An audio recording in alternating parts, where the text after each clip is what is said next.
Tapos sila. Diyan na lang ako sa harap ko. Ano, musta? Okay lang. Ba't asan sila nang galing? Tangin na itong mga to, tumatawad pa ata itong mga to. Tangan na ni Jello. Sa gitna. Grabe, oo nga, uy. Nasa gitna talaga si Joy. Siya makikita dito. Ikaw yung guest. Ayun. Sabi ko na eh. Payas ka naman eh. Baliw, tingnan mo kasi oh. Alam mo kung paano mo nalaman siya yung guest? Bakit? Siya lang yung naka-violet. 20 minutes ang init sa labas. Hindi. 215 yan. Pa 315 na ang Hindi nyo naman. Kasama mo si Tagal. Jakol ka naman. Bastos na ito. Okay, ang bastos na nila. Kape. Adik ako sa kape. Napakasarap. Lalo na pag may kasama. Kaya ngayon, isasama ko kayo sa mga kapihan na hindi ko pa napupuntahan kasama ang kung sino man. Ano? Nandiyan kami ng kanin. Secret cafe ata ito eh. Asan na? Yan ba? Ito ba? Asan ba, Noy? Hindi ko alam. Sabi dito sa Genesis.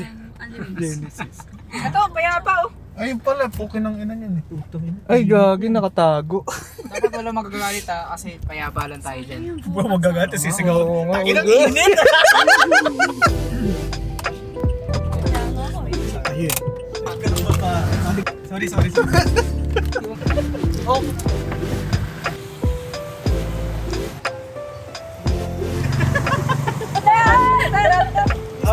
Open yan? Oh, malas naman natin. Noy, pag ayaw sa'yo. Naging ganda. Open po kayo. Yes! Saan pwede mag-video? Ano pong bibig? Kami-kami lang. Opo. So, gano'n ka kahilig sa kape? Not much na kasi nagpalpitate na ako nung last year. Kaya puro lang ako, non-coffee. Pero may ako mag-coffee shop kasama mga tropa ko. Nax! Kaya ka sumama sa amin. Actually, hindi ko siya masyado talagang kilala. Yun, yung nakakilala sa kanya. Kaya siya sumama sa amin ngayon dahil dito. Base sa intindi ko sa'yo, ikaw yung pinakamakulit na taong nakasama ko sa buong buhay ko. Kakalabas ko lang na CR na. Gago hindi. Lock mo nga boy, lock mo nga. Ano na yung pinili mong course ngayon pala? Kasi sabihin natin, high school pa yun eh, yung huli natin talagang interaction. Dahil makulit ako, feeling ko may ADHD ako nung noon pa eh. Kaya nag-psychology ako. Yun talaga yung nagpunta rin sa'yo doon sa... Tsaka feeling ko ang dali nung course eh. Wow, Nox. Hindi, pagka siguro dahil madali naman talaga ang psych. Pero more on nga na mas makita mo pa o makilala mo yung perspective mo sa buhay o kung sino ka, gano'n yung personality trait. Ang unang goal, makilala ko yung sarili ko, ganun. Kaya nga medyo nag-enjoy ako sa understanding the self na subject. Pero nung tumagal, parang mas gusto ko ng makaintindi ng tao kaysa makaintindi ng sarili. Tama ba, licensed psychometrician ka ba o magti-take pa lang ng boards?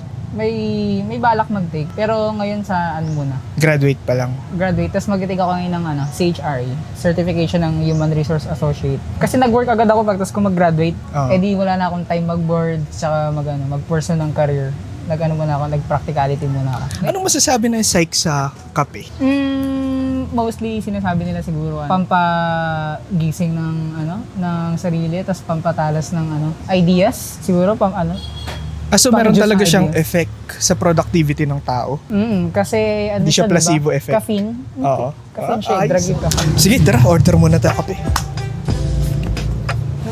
Ma'am, isang cafe latte na ice. Order ka lang na snack. Okay na ako muna sa snacks. Kasi balik isang Spanish latte. Marunong magbaraha? Cardistry. Ayun, payapa dito eh. Kaya payapa, cafe. Andito nga pala kami ngayon sa Payapa Cafe. Let's go! Happy birthday, Robbie! Single man. Picture natin yung nag-video. Kasama kami ni Robby. Bonding with the father. Tangin mo nga ng Anong masasabi niyo sa coffee shop? Aesthetic siya. Pero tingin ko itong cafe na to, mas okay siya kung night pupunta. Kasi kapag araw talaga mainit. Pero okay lang naman. Hindi pa natin natitikman yung mga ano nila, kape nila tsaka menu. So baka mas Nagulat ako may ganito pala dito kasi ang tagal ko na ilang taon na ako nandito. Cold. Tapos Ilan taon? isip. Ilan taon nga? 3 years, 2 years, yung gano'n. Bakit? Kasi palitan tayo. Yes! Wala pa yung school ko dito, pakat na lang. Yun. Tapos madalas kami dito ng friends ko. Lalo dun. Dito sa street na to. Tapos Saan nga ba tayo? Chestnut West Fairview. Ayun, sinabi na Chestnut West Fairview. Oh. Suka yung suka! Wala akong kuko. Evelan. Guys, homophobic. Ooh, connect with us! Yan guys, si likod. Ayun na, nagtrabaho. Ay, ganda, na. guys. Nagtrabaho na talaga yung ano, Ayos sa yun, ah. production. Wow! Joker Santos.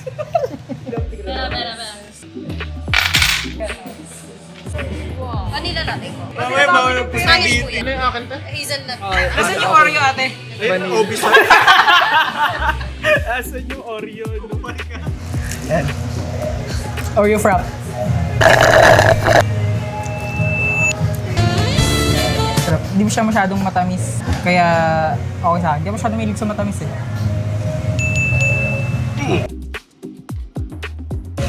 Vanilla Lake. Halo ko muna. Oh, binuo mo na eh. Pakita ko na eh. Sarap ng coffee ko. Coffee mo? O coffee ko? Coffee ko. Coffee ko brown. Yan. Ay, ikaw, lasahan. mo, gago. Matapang naman. Medyo matapang naman siya. O kasi baka dahil hindi ako uminom ng kape madalas. Tama naman, Tap. O, di ba? Ang kulit. Matapang siya para sa akin. Aray! Sinabak sa leeg, oh. Ikaw muna. Tingnan kita. Ladies first ah. Sige, sige. Kita. Sige na. Nauna mo na yun. Spanish latte. First bite. First bite! Hindi nyo kasi good sa context niya to.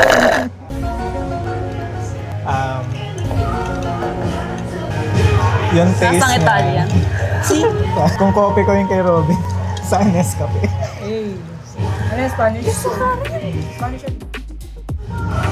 Oh, wait lang. Paano di ba tayo mabasya ginagawa? Hindi, gago publicity is still publicity. Gago hindi.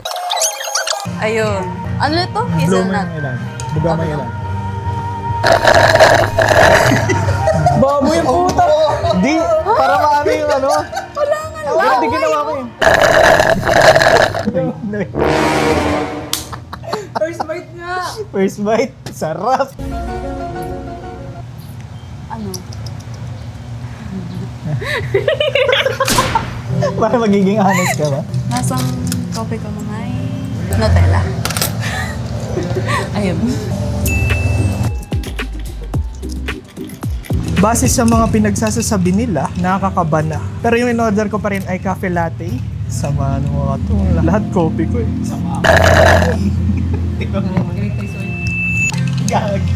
Oo nga, no?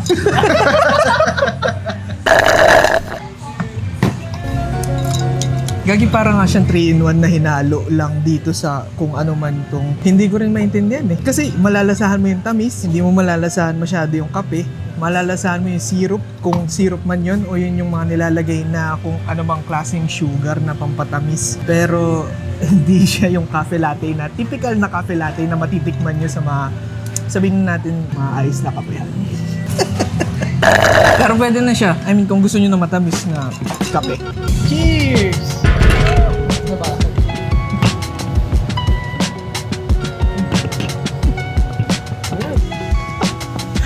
Hello guys, kami po ang Group 5 at ito po ang aming performance task sa MAPE. Gago hindi. Nabanggit mo kanina na nakagraduate ka na ng psychology. Tama. Tapos, galing. Tapos, ano yung pinursu mo palang trabaho? Pagka graduate ko, ni-refer agad ako ng tito ko sa work niya. na parang BPO, ganun. Kasi kulang sila sa tao. Wala pa naman akong wala pa naman akong ginagawa. Ang bala ko, mag-aantay lang ako sana. Bago mag-boards next year, kasi September ako na-hire. Tapos biglang hindi ko Last year lang, 2025. 2024 pa, 2 years na Matagal ako ka dun. na rin Oo. pala. Tagal na rin pala siya nagtatrabaho. Hanggang December na ako doon o January. Tapos bigla akong inaya mag-extend ng contract. Parang tinamad rin ako na sanay na ako sa pera. Hindi naman ako nag-boards. Dire-diretso na. Kaya ka nag... Mali yun. Mali yun. Mali talaga yun. Pero ang layo Psychology tapos BPO. Ano pakiramdam? Hindi naman masyadong malayo. Related pa rin naman kasi intindihin mo yung kailangan mo na empathy sa mga customer na galit. Nox. So totoo nga yun. Yung mga ganong klaseng tatawag lang para mambuisit o buisit na agad pag tumatawag. Pagkagising pa lang, buisit na. Pagkadilat na ganun. Buisit na. Pero ikaw, ano ba yung end goal mo personally? Pagdating, sabihin natin siguro sa career o sa in general na lang sa buhay? Hindi ako career driven na tao, career oriented na tao. Mas ako, free will. Powered ako ng free will. Mali yun. Mas gusto ko lang decenteng trabaho na kumikita ng malaki. Na nabubuhay ako tsaka masaya ako sa buhay. Ganun. Ikaw, Joy? Ano lang, magkaroon lang life na payapa tapos may sapat na pera para gawin yung gusto ko tapos masustain yung gusto kong life. Ganon. Hindi naman problema sa pera. Ayan. Kita mo, puro ko. Walang namin. Ikaw, ano bang goal mo sa buhay? Lahat naman tayo gusto sumakses. Yung end goal ko lang din naman is maging successful pagdating sa work, tsaka karoon ng decenteng trabaho, tapos sapat, hindi lang sapat, malaki yung kinikita. Pero yung pinaka gusto ko talaga din doon is yung nagtatrabaho ka pero masaya ka. Di yung nagtatrabaho ka, malaki yung kinikita mo pero di ka naman masaya sa trabaho. Kasi I've been through a lot of work din, so dami ko rin experience pagdating sa ganyan. Ano masasabi mo doon? Ayoko magmura. Tanga. Bobo. Mali yun eh. Ang end goal, mamatay. Yun yung end goal, totoong end goal. sorry. Dami yung sinasabi.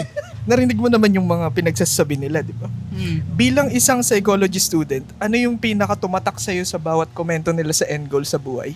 Lahat naman tumatak kasi lahat naman different. Pati yung perspective. mamatay? Yun yung pinaka yun yung pinakatama kahit joke yun yung pinakatama. Yun naman talaga yung goal, lahat naman tayo mamatay. Kaya connected lahat. Dapat bago ka mamatay, na-achieve mo yung yung peace, yung happiness. Tapos meron kang goal, yung malaking kinikita para bago ka mamatay, nagawa mo lahat ng gusto mong gawin. Connected siya lahat. Ano feeling ng nagtatrabaho na? Ang trabaho na. Kasi parang high school lang tayo, 'di ba? Tapos nag-pandemic, nag-skip yung mundo, alam niya na. Alam ko na nakaka-relate ka kasi nag-work ka din, pero nung unang months ng work, hanggang siguro 6 months, masaya kasi unang work from home, tapos unang trabaho mo yun, kumikita ka, unang pera na pumapasok sa'yo. Pero habang patagal, nagiging toxic yung work, lalo na sa BPO environment, toxic talaga yung work. Kaya yun nga, ang goal ko nga, di ba, masaya ako habang nagtatrabaho. Kaya nag-resign ako ng Labor Day. Ngayon. Ngayon. Itong episode na to dedicated sa pag-resign niya. Yan. Panis. Kabisado ko na. Grabe, ang ganda ng tutularan ng mga nanonood. Ano masasabi mo doon, Rob? Okay, tama. Ay, dito ngayon. Tama na. Hindi na mali. Alam ko, bobo din eh. Sa tingin mo, worth it ba yung pinagtapos mo doon, kumbaga, sa psychology mo tapos yun, sa BPO? Thank you for that wonderful question. Okay, contestant number 1. Hindi worth it yung ganun. Lang siya, pang practical siya na pang mga in dire need ng money. Kapag kailangan mo ng pera, sa BPO ka naman na talaga kakapit ngayon eh. Yun yung pinakamadaling source of income. Besides sa madaling makapasok. Almost all na BPO, siya, above average income. Kaya hindi ka malulugi. Actually yan. Maganda follow-up question to kay Joy. Anong masasabi mo sa current na work mo ngayon? Kasi kakagraduate niya lang din tapos nakahanap na rin siya ng trabaho. Pero sige, tuloy mo na yung kwento. Nag-work ako sa government employee. Yung experience ko sa first 5 months or 6 months, okay naman. Medyo na-relate naman yung natapos ko. Natapos ko nung college dito sa work ko ngayon. Kasi nga, papers, ganon, technical writing, ganon, mga ganon. Tapos, work environment. Okay naman. Adjust pa. Konting taon pa, para malaman mong hindi. Pero yun, lahat naman ng experiences or yan, work, merong mga positive and negative. Yun, exploring pa. Pero somewhat good. Rate 1 to 10, mga 5. Pero masasabi mong worth it yung salary ngayon. Ay, oo. Worth it yung salary. Paano to? Yeah. Apply na sa mga national government agencies. Wag sa Opening BPO. kami ngayon. Click here. Sa akin naman, pagdating sa ganun, wala. Pagdating naman dito talaga sa bansa natin, mahirap talaga Mali yun. sabihin. Kasi kapag graduate mo naman talaga, mostly talaga sa atin hindi naaabot yung tinapos. Pero hindi pa nagtatapos doon yung kwento. Madami rin ako kilala na nagsimula sila sa work, hindi related sa tinapos nila, pero eventually napadpad sila sa gusto nilang course. Basta hindi ka tumitigil. Wala, yun lang yung realization na mahirap harapin pagdating dito sa bansa natin kasi hindi natin siya pinipili. Bagkus na pipilitan tayong kunin kasi yun yung, hindi rin ang pinaka the best way, but bagkus yun yung pinaka-practical na gawin. Mahirap maghanap ng trabaho, so kailangan yung patusin yung trabaho na mas malapit sa'yo kahit hindi talaga worth it yung salary. Pero maganda dun, i-take mo lang ng i-take. Magkaroon ka ng experience kahit na minsan is lugi. Pero hindi rin ibig sabihin na tama na hanggang dun ka lang, napiliin mo lang yun. Tama yung ginawa ni Boknoy. Huwag ka maging komportable sa kung anong meron ka. Mag-resign ka.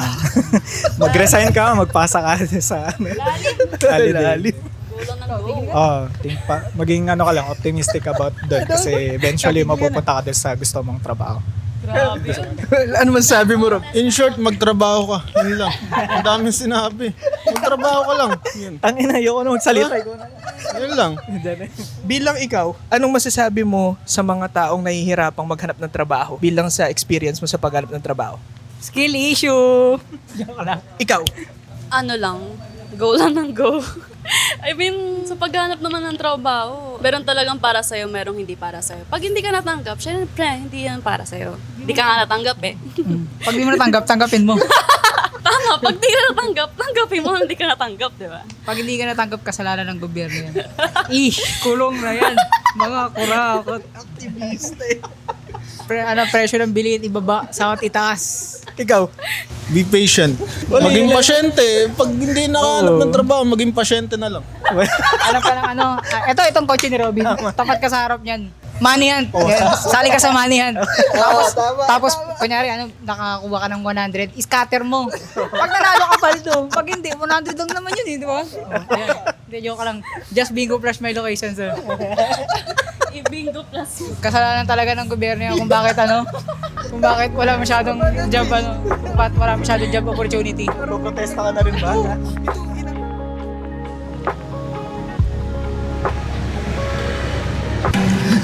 Spanish latte.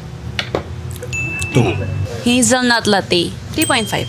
3.5. cafe latte, 1 out of 5. Coffee ko. Oreo frap. Cost effective, 2.5. Okay, kita-kits sa susunod na kapehan.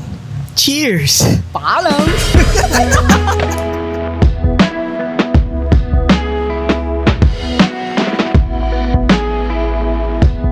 Yo guys, ngayon paalis na kami sa Payapa Cafe. Ito po yung mga kasama ko, si Robin, Ian, si Joy, tsaka si Jello. At alis na po kami yan.